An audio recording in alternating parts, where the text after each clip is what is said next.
Jack. Take it away, Jack. Can you hear me okay? Not too loud? All right, cool. All right, so hi everyone. My name is Jack Koenig. I work at Sci5 on Chisel, and I'm going to talk to you a bit about accelerating Chisel development.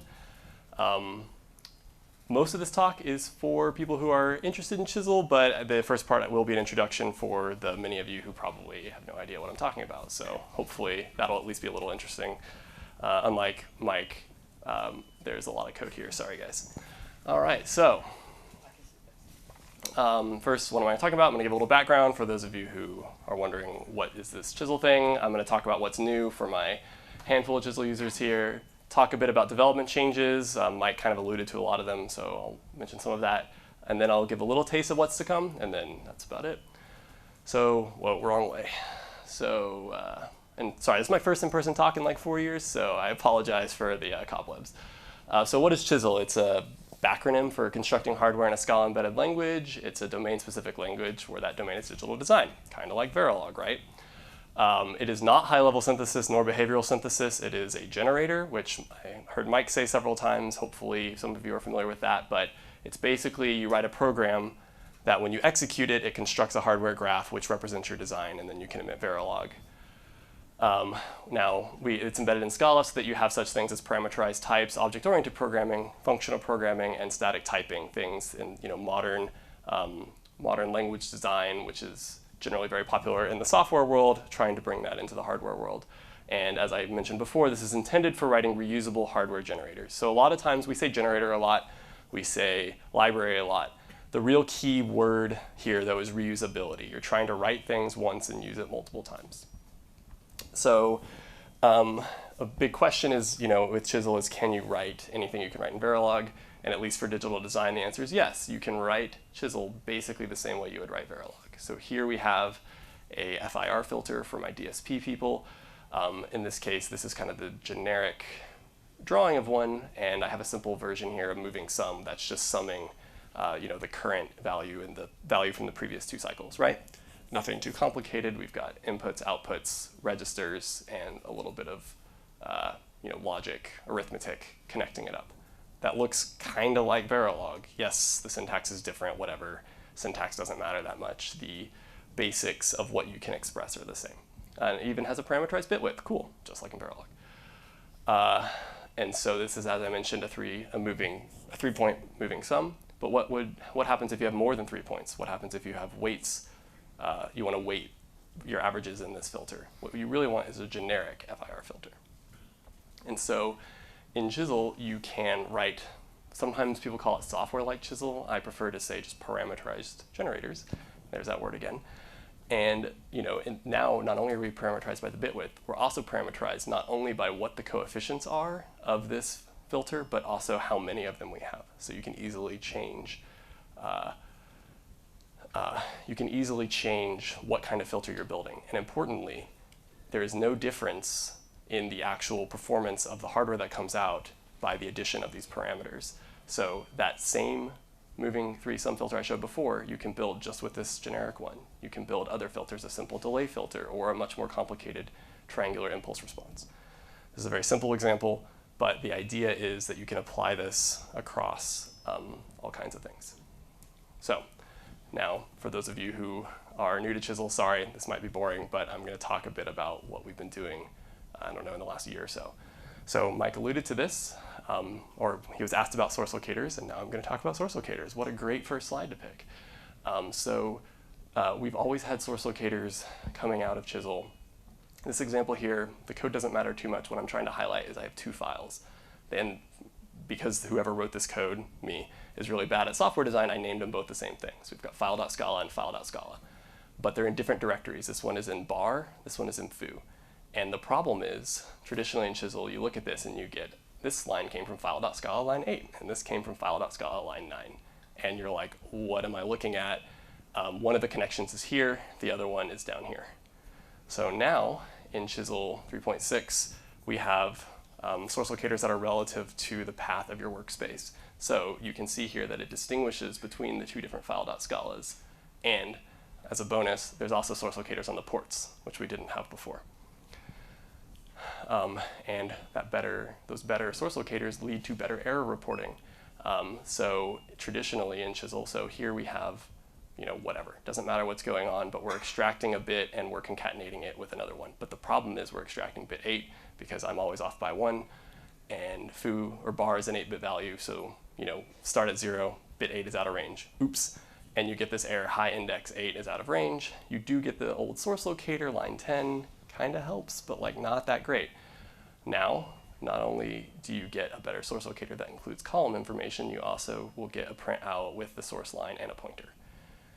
And as a little bonus, for errors that you can't detect until the FIRRTL compiler, you get the same thing. So in the past, this is a case of a wire that's only connected under one condition, so it's not connected when this condition's false. That's an error. You get this error. You get whatever that is, which to the Chisel user isn't that useful. It kind of indicates that there's a mux, which came from the when, I guess, maybe. But nowadays, if you're using CIRCT, you're going to get your Scala source locator with a pointer to the wire that you forgot to connect. So pretty cool stuff. Thanks to Mike and the people on CIRCT for that. Mike talked a bit about performance. My benchmarks are not going to look as good as his because this is a synthetic benchmark, because benchmarking is really hard and I'm kind of lazy and I didn't have that long to write this talk. So I made a okay benchmark that does illustrate roughly what we're seeing-ish on the Chisel side. I don't think the FIRRTL numbers are as fair though. I think they are better than this in real life. In this case, this is showing the runtime of this synthetic benchmark, and you can see Chisel got about twice as fast, which I think is true in our typical designs. And in this bad example, FIRRTL got 3.2 times faster. And now you can see that the combined time of both is less than what Chisel was on its own in the past, which is pretty cool. And this is, I picked 3.5.2 because that's the version from a year ago. I tried to, I don't know why I picked a year, but that's what I picked. It would have been better if I had gone further back. And memory use is also substantially better. So unlike runtime, which is obviously sequential, memory use is more, what you care more about is like the max. So I did a different style of presenting the data here, but Chisel got, a little bit better, 18%. FIRRTL got a lot better. And so overall, you're using, 63% less memory for this particular example. The real crux of it for memory use is that FIRRTL or CIRCT is so much better than how the old FIRRTL compiler was, that now Chisel is the bound, and so I need to get my act together apparently. All right, so Autoclonetype, this is kind of a minor issue. This is more of a wart, but this is an implementation. So Clonetype is an implementation detail that leaked into the public API. So traditionally writing Chisel, and I picked an older version here because for bundles, this has been a feature for a while, but for records, it's brand new. So bundle is kind of like a struct. You have, you define a class and you have fields. A record is sort of like a more generatory version of a bundle where you have, your elements are in a map, so you have more runtime control over what fields are in it. That doesn't matter that much. What I'm trying to illustrate is whatever this line is does not make any sense. And it never did make sense. It was because we couldn't find a better way to do it. Well, now we have a better way to do it, and you just never have to write that anymore, which, it's kind of a small thing, but I will say there have been some of the weirdest bugs I've seen is when, you have your arguments to your type here, and what happens if you add another one that has a default value, and you forgot to propagate it to the clone. You end up getting, whenever you create a clone of this, which again, implementation detail, you can get, your types are not the same anymore, and that's like a really big problem. So this gets rid of those bugs, and you're not allowed to implement this anymore yourself. All right, so this is a big one for users and probably won't make a lot of sense to some, but multiple instantiation. So historically, just for implementation reasons, the way Chisel works is it elaborates everything. So if you want to build 4 tiles or 4 cores that are identical, sorry, we're building all 4 of them, and we're going to use a lot of memory while doing so. Yay. So we are working on this problem. We have this new experimental API for dealing with it, where you have definitions, which are sort of like you build the thing once, and then you can instantiate it multiple times. I will note that this is experimental. It works really, really well if you don't care about metadata, and if you do, like we do, at Sci5, it has some problems, but for the cases when you can use it, we are using this. It's just we can't use it at certain points. So a quick code example, because that's apparently what I like to do. Now, instead of creating 2 instances of this add one. You only create one, and then these are basically copies. And that API is kind of weird. Like, why do I have to declare my definition separate from an instance? There's a kind of sugary API on top called instantiate, where instead of instantiating modules the old way, you use a different word, and you get the performance benefit. All right, now this one's a fun one. At risk of diving way too deep into semantics, which is fun for me as a language designer and probably not so fun for you, I'm going to try to present this in a way that maybe is interesting. So Chisel 2, which is very old at this point, was extremely permissive with connections. So remember I told you earlier that bundles are like structs. So we have a bundle that has a field called foo. I was supposed to fix this example, and I didn't. Sorry that I'm using foo and bar twice. Apologies, but I have a class foo and a class bar, and they have fields foo and bar. And the thing that I want you to note here is that these types are not at all the same, right? They each have a field called foo, but the widths are different, and then this one has an extra field. So what happens if I connect them? In Chisel 2, it will connect them. It will truncate bits of the foo in this one, and it will just assign a default value. And that's not great, okay? There are reasons for this. It's not entirely, like, this example illustrates how bad it can be. It's not entirely brain dead. It does have some nice properties, but like this example illustrates how dangerous it is. Chisel 3 connection semantics are strict about fields. So in this case, again, I fixed it in this case. Good. I forgot to fix it in the previous one, sorry. I used A, B, and C this time. So we've got foo and bar, A, B, and C and foo, B, and C and bar. And what happens if I try and connect them in Chisel 3? You will get an error. It will tell you that that the left is missing the field A. Okay, that's better. Like, they don't match, the types don't match, I shouldn't be able to connect them. Thanks for telling me. But what happens if I do want to connect them? What happens if I have 2 interfaces that are extremely similar but not quite the same, and I do want to connect the fields in them that are the same? Well, sorry. If that's your case, you gotta blast it out. You've got to just connect each individual one. And then that's actually a problem in its own right, because what happens when you add a field to one or the other and you forget to do your little blasted out connection? And what happens if this blasted out connection exists in 10 different places, right? So by doing the blasting out, you've sacrificed all type safety. And that's not great either. I'm not a fan of that. So we're trying to do better than this. Oh, and worse, even though it's kind of strict, not really, it's still happy to truncate your connections. So in this case, when the fields do match except for a width, you still get that pesky truncation. Sorry. All right, so finally, we have taken some pretty nice steps to address this that I think are cool and hopefully are not too technical or boring. So first, something we didn't have at all before was Scala type safety. So not only are we going to check the fields, we're also going to check these classes. This is class foo and class bar. Even though their fields are the same, they are different nominal types, right? You gave them different names. If you wanted them to be the same, why do you have both, right? So initially, if you try and connect them, and yes, this operator looks funny. What's really weird is if you know Chisel, colon equals is one of the operators and less than greater than is the other one. It's kind of like you put one in the other. I don't know. I don't know why we picked this. There's some debate on that, but anyway, that's the operator for now, and I call it turducken. So, I mean, yeah, right? So if you try to do this, you're going to get an error. It's going to say that these types are not the same. So, but what if I do really want to connect them? Like, yeah, I know the types aren't the same, but structurally they are the same, right? They have the same fields. So you can tell it this is a static upcast, right? These are bundles. This is a foo and a bar, but I'm going to just say this is a data. Just do the damn connection, and it will be happy to do the connection for you.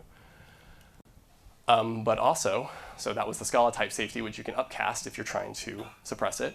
But also we have field, like you might call this structural type safety. That's the programming language's term, but I'm going to say the fields must match. So now I have my foo and bar, and foo has an extra field A. And I try to connect them, and so you can see my upcasts are still here, and it's going to give us a different error this time saying we have a dangling producer field. Foo.a is dangling, right? Nothing, it's not connecting to it on bar. And you're able to wave that specific field saying connect everything but that field, such that if I add a new field, you'll get the error again, right? Or if I add the new field to both, you won't get an error, right? So now you can be precise. You can also say wave all. If you want to throw away everything that the nanny state's trying to do for you, you're allowed to. But you can be precise in what you want to suppress. Finally, those pesky truncations, which have kind of been the bane of my existence for several years now. So in this case, I have a type with a a bundle with a parameterized width, and I'm going to connect one that will have width of 8 and one that will have width of 4. Here we go, a different error this time. And notice I don't have to upcast because both of these are of type foo. So this is the more common case of what you're going to write. Those upcasts are ugly, but that illustrated my point. Here we've got mismatched width. It's going to tell you that it might have to truncate this field. And so similarly to waving, you can squeeze. Interesting word choice, I don't know, but it works. So you can say squeeze A to fit when you connect it to the other side. And again, if you don't care, you want everything to be truncated, you can squeeze all, but you can be more precise if you want. So I'm very happy with these semantics. I hope you are too. And if you want to talk about programming languages, please find me after this talk. So now that was kind of what's new when I was writing this talk yesterday and felt like a good thing to talk about. Now I'm going to talk about some development changes because who likes anything more than governance? So first of all, a big one is the new FIRRTL compiler. You saw all about that. It's great. So the MLIR CIRCT FIRRTL compiler is replacing the Scala FIRRTL compiler. It is faster and uses less memory, as you've seen. It enables more rapid feature development because I did hear Mike get here mentioning that it is multi-level intermediate representation, which is really helpful because you can have coexistence of multiple IRs. I thought you glossed over it, and I was glad that you went into it in the questions because that is like super cool. It's super cool that I can keep the things that are FIRRTL, the hardware, the digital design in FIRRTL, but when I need verification constructs, I can put that somewhere else in a way that still can coexist, right? That was something we've struggled with for a long time. And I think that the MLIR really enables doing a better job there. And it has infrastructure to support IR evolution. That's been something that's been a big problem for us in the past. It's just when you're adding new IR nodes, when you're doing these things, you have to update a lot of code, and it really helps to have a lot of that infrastructure. Now, it's not all gravy. When you change compilers, a lot of things stop working, and it's kind of a shame, but that's the way it works. So a lot of legacy and lesser used APIs are deprecated. So again, this is very much for my Chisel users out there, but this whole pesky compile options, import capital C Chisel is finally going away, which is great for me because there's a lot of code that made that work. Fixed point and intervals are deprecated as well. I think fixed point, kind of an asterisk, that's something that if somebody is interested in enough, we could use some help and make sure that's still implemented. Intervals never fully worked. I'm sad they're going away, but they are. And a very painful one for a few of my friends in this room are the Scala FIRRTL compiler APIs. Don't work with CIRCT. It's written in C++. I don't know how your Scala is going to work with that, but it is a bit of a shame, but that's how it goes. On the flip side, to take that slight negative and spin it positive again, when you have less public API surface area, it makes improving things so much easier. There's kind of this, I don't really have a good term for it, but there's this tension between, between slow evolution and maintenance of a lot of APIs and development speed. And you kind of want to thread this needle of you obviously don't want to break people's code. You obviously are trying to enable things, but on the flip side, if it stops you from adding features, that can be a problem too. There's a lot of things we haven't been able to do that people complain about because the evolution has taken so long. So part of the benefit here is that we can develop a lot faster, and that can help us add a lot of these features that we've wanted to for a very long time.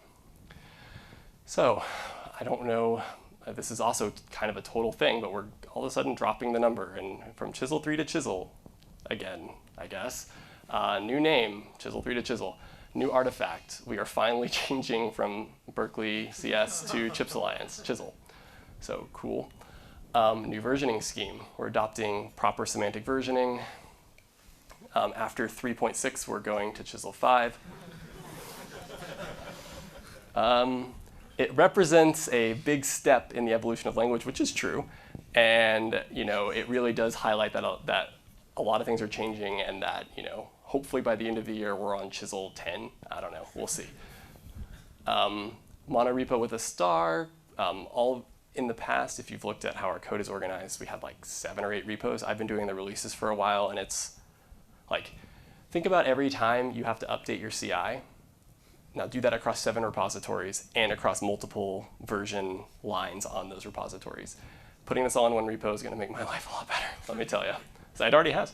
And I put a star there because obviously CIRCT is not in the same repo. That is published separately. But whereas in the past, like Chisel and Scala FIRRTL and FIRRTL, the simulator, and all these things were published like kind of was one big block, CIRCT is released entirely separately. So if I want to crack a version of Chisel, I just make a tag and the robots do the rest for me at this point, which is great. All right, so now I'm going to tease a bit of what's up next.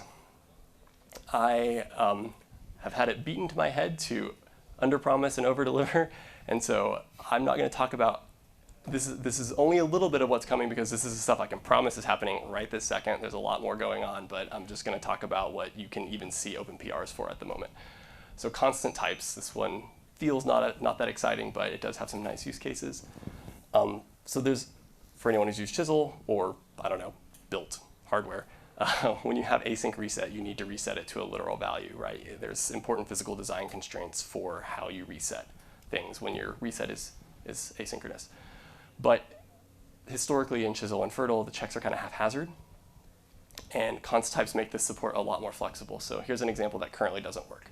You have a wire, you add 2 literals, and then you try and reset your register with it. And you're like, it says, this must be a literal value. And you're like, it is a literal value. What are you doing, compiler? Well, for implementation reasons in the compiler, to us, this just looks like a wire. And yes, we could run constant propagation, but you really need to be careful when you define the semantics of your language on your optimizations, right? It can lead to really weird behavior, like if you've ever written Java and tried to throw an exception that it couldn't reach, or had code that it can't reach, right? That's illegal, apparently, but if you just do if false, it all of a sudden works, So you have to be careful with that kind of thing. But when you add const types all the way through your IR, then all of a sudden you have the ability to not only have a wire of const type that it will check that you connected a constant to it, but perhaps you might connect that to a pin that you're telling the compiler is going to be a constant in the hardware. And what's really neat about this, this is much further in the future, but when you have this information captured in your type system, you can maybe use it to help generate constraints for your physical design tools, like the brave new world that we all want to live in. This is the kind of thing that enables it. Another one is reference types. So historically, I would love for everyone to live in the Chisel world, but most people don't. And you need the ability to do things like Verilog cross-module references, whether for verification or physical design. You need a way to have a handle to something in the design, right? And we've done this in the past with our custom user annotations, and they do work, but they're very much implemented by the user and not that composable. And furthermore, people would like stronger guarantees. They want to say, okay, I have my Chisel. I know it's going to lower to Verilog. What is the name of that signal going to be, right? And so reference types give us a way to capture this. So this is just a sketch. I think there is APR open, but we have a ways to go. But you could potentially have, your interface will have inputs and outputs, but it will also have probes this is a thing that you can read. You can monitor it for verification reasons, for example, or for physical design reasons. And even signals that you can force. Verification really likes to force stuff, so we are going to give them a way to do that. And for those of you who've done a lot of Verilog, you may know that force in Verilog is weird. It has backpropagation semantics that may be very surprising if you don't know about this. Well, one of the great things about having a compiler is we can generate code that doesn't have that problem. So thanks, Mike, and for all of that stuff. And yeah, these are the kinds of things that are coming. And then lastly, I already talked a bit about width safety, that Chisel traditionally will happily truncate your widths, and good luck. I already talked about the new connection operators. There's also a new warning on dynamic bit selection. There's a lot more places to apply this. I showed a new connection operator because if we just applied that to the old one, it would break everyone's code, so you have to figure out how to do this in a decent way. But here's an example of another thing that we've recently added, where let's say I have some input bit vector with 8 bits. I have an index that's 4 bits and an index that's 2 bits, and what happens if I index with those to select a single bit? Both of those are kind of wrong. One is too big, one is too small. And now you'll get a warning on both of those. So this is just illustrating the direction that we're going, and we want to apply this across everything. Not there yet, but finally doing what I've wanted to do for a long time. So that's another thing that I can actually commit to. I can't commit to the other exciting things, but if you talk to me, maybe I'll tell you about other stuff we're working on. And yeah, this is my last slide. Please get involved. Come hang out on Gitter. Go to our website. Go to the CIRCT website. And watch talks on YouTube. Cool. Thanks, Jack. Oh, questions straight away. Hi, thanks for the talk. This is Rachit from Cornell. So one thing I was wondering is that Chisel itself, sort of the elaboration step, maybe it could also use the niceties that CIRCT gives you. So is there any hope or movement towards trying to move the elaboration step as an IR inside CIRCT itself? So something I didn't make a slide on, but is something we are working really hard on, is what we call separable compilation, which is really trying to do a better job of not having a monolithic elaboration, but instead be able to run one elaboration and use it in another one, or better than that, what would happen if you built Verilog from your Chisel 6 months ago and you want to integrate it into a design today, even though your code base hasn't evolved. So that is something we're working on. I don't have slides or examples. It's kind of a long-term effort. But yes, the answer to your question is yes, that is something we're working on.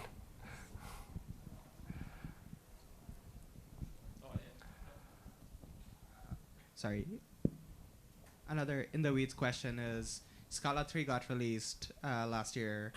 I know Chisel uses particular patterns of programming both in the compiler and the high-level code. So is there any hope to move that to Scala 3 one day and use all of the nice implicits and givens and all of the magic they do there? There is definitely hope. There's a little more than hope. It's hard, it's hard to dedicate resources to that when you can be fixing bugs or improving performance. But some of the changes that we made, I mentioned like Autoclonetype, which feels like a really strange thing for this crowd to care about, but that's actually one of the changes that if we didn't make that, it'd be really hard to move to Scala 3. So we've taken some steps in preparation for adding support. Can't commit to anything further than that, but I think my laptop fell asleep. Yeah, so would love to. Hello, I'm curious on what you envision the future for Chisel is for various EDA tool vendor support, because I feel like at least there are many like Verilog features that are kind of bespoke but are kind of essential for like various EDA tools. Like when you use Vivado, you kind of want to use like Verilog attributes. When you use synthesis tools, you kind of want to use some like some more like semantically hinting system Verilog structures and things like that. How do you envision all those things to be incorporated into a future where where Chisel moves forward? Yeah, that's a great question. So, first, a lot of the important work of generating the right Verilog for different tools is one of the big things that CIRCT is for, and being able to retarget. Now, that doesn't fully answer your question. That helps. But in order to do a lot of what you're saying is you need to somehow semantically capture some of your intent to tell the tool that. So I'm trying to think of an example. I can't think of one right now, but I can say that const types are such an example because,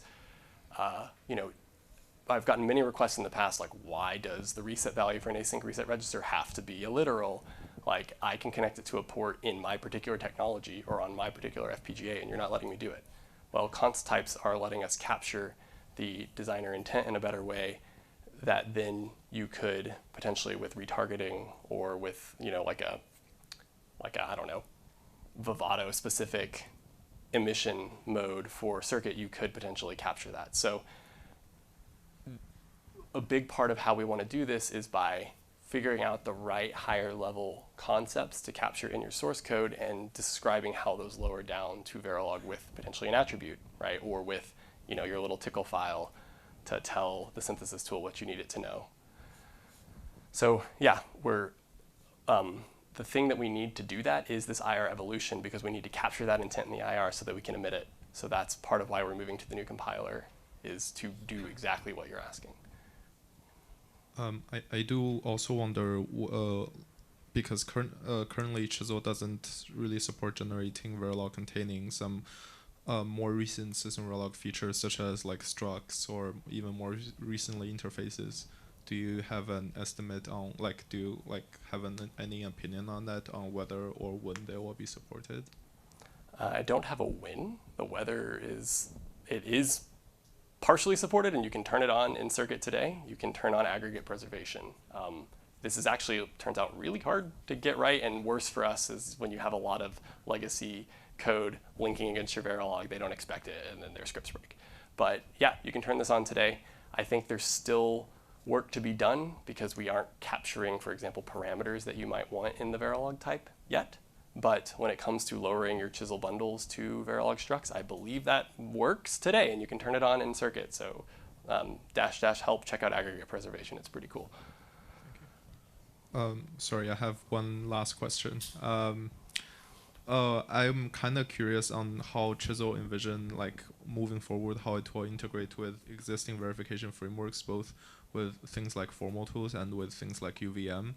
I feel like the probe is like kind of the tip of the iceberg. There are still many things going forward.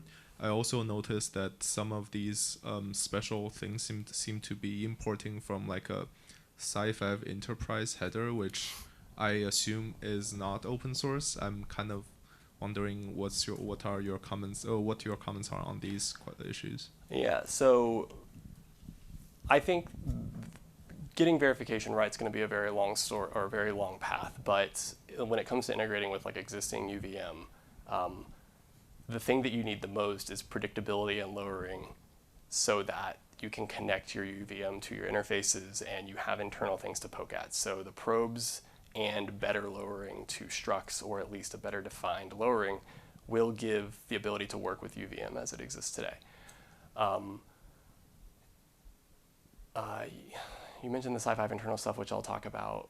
Was there another part of your question that I totally lost? Well, anyway, I'll talk about the Sci5 internal stuff. That stuff is in CIRCT. It's open source.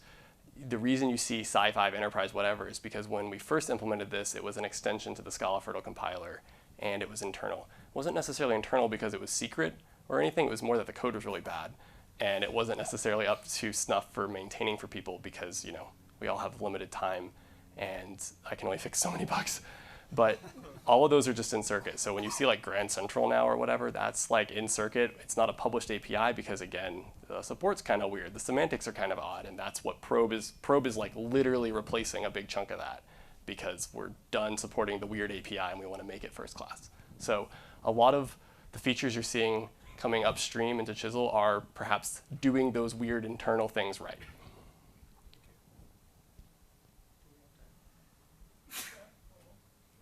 Sorry, one more question. So const types sort of track this higher level property or sort of the multi-stage nature of the Chisel language. I'm wondering if there are other semantic properties that you want to capture in the type system that you're thinking about in sort of future versions of Chisel, beyond just sort of the superficial value type, which already is much better than any sort of Verilog level language will give you. But yeah. Yeah, there's a lot of things. I mean,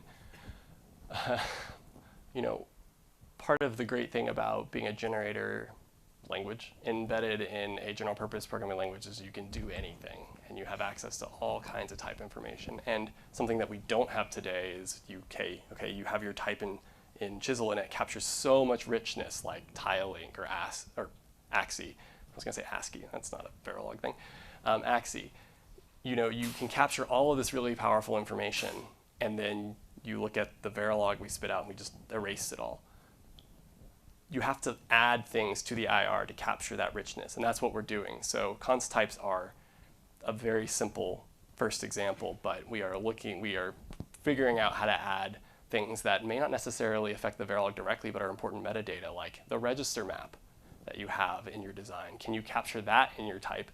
Yes, maybe it doesn't emit to your Verilog because that doesn't make sense, but it might emit to help you spit out a C header for your drivers, right? But to do that, you have to capture it first. So we had to build a new compiler in order to help us better progress in capturing that richness and type information. A very brief question. When is 3.6.0 not the release candidate version going to come out? Oh, at me like that. So there's like a couple very minor changes I need to do in RC3. I meant to do it yesterday, but I was working on these slides. So Monday will be RC3. And the thing is, you can basically rely on RC2. The difference from RC3 is nothing major. But yeah, so I don't know, .0, maybe end of next week or the week after, depending on if any bugs are found. Thanks. Release candidate means candidate, though. It's a good version. You should use it. All right, everybody, let's thank Jack again.